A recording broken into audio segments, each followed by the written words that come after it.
पुणे विमाननगर परिसरातील मौजे वडगावशेरी येथे जमिनीच्या वादातून गुंडशाहीचा धक्कादायक प्रकार समोर आला आहे.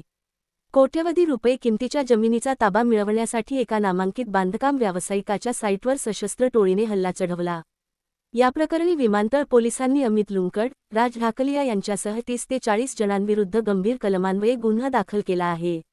बिबवेवाडी येथील रहिवासी रवींद्र हिरालाल दुगड, वय 58, यांचा दुगड ग्रुप नावाने कन्स्ट्रक्शनचा व्यवसाय आहे. त्यांनी वडगावशेरी येथील सर्वे नंबर 30 मधील सुमारे 31 गुंठे जागा अधिकृतपणे खरेदी केली असून तिथे सध्या इमारतीचे बांधकाम सुरू आहे. 7 मे 2026 रोजी सायंकाळी 5:30च्या सुमारास अमित लुंकड, राज ढाकलिया, रुपेश ढाकलिया, बिडकर आणि त्यांच्यासोबत आलेल्या 30 ते 40 तरुणांच्या टोळीने या प्लॉटवर बेकायदेशीर प्रवेश केला. आरोपींनी केवळ मनुष्यबळच नाही तर 8-10 ट्रॅक्टर, डंपर आणि वॉटर टँकर घेऊन प्लॉटमध्ये घुसखोरी केली. साईटचे लोखंडी गेट तोडून सर्व वाहने आत घुसवण्यात आली. तिथे तैनात असलेल्या बंदुके नावाच्या सुरक्षारक्षकाला टोळीने बेदम मारहाण केली. जेव्हा तक्रारदार दुगड आणि त्यांचा मुलगा ऋषभ तिथे पोहोचले तेव्हा त्यांना हा प्लॉट आमचा आहे, इथून निघून जा नाहीतर जीवे मारू अशी धमकी देऊन शिवीगाळ करण्यात आली.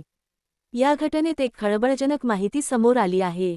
फिर्यादी दुगड यांनी दिलेल्या माहितीनुसार राडा सुरू असताना आरोपी अमित लुंकड हा वारंवार मी कमिशनर ऑफिसला वरिष्ठ अधिकाऱ्यांकडे तक्रार करतोय असे ओरडून सांगत होता.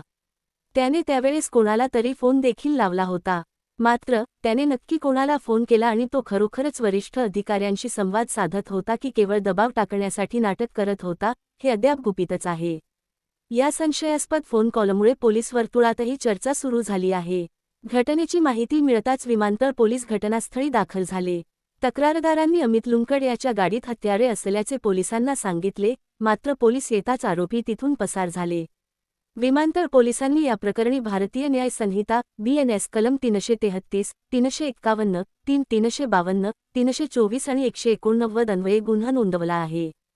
पोलीस आयुक्त आणि वरिष्ठ अधिकाऱ्यांच्या मार्गदर्शनाखाली वरिष्ठ पोलीस निरीक्षक गोविंद जाधव यांनी गुन्हा नोंदवला असून पोलीस उपनिरीक्षक नितीन राठोड या प्रकरणाचा पुढील तपास करत आहेत.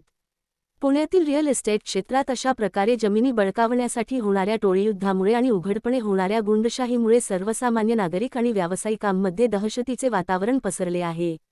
पुणे येथून रणजित मस्के यांची रिपोर्ट.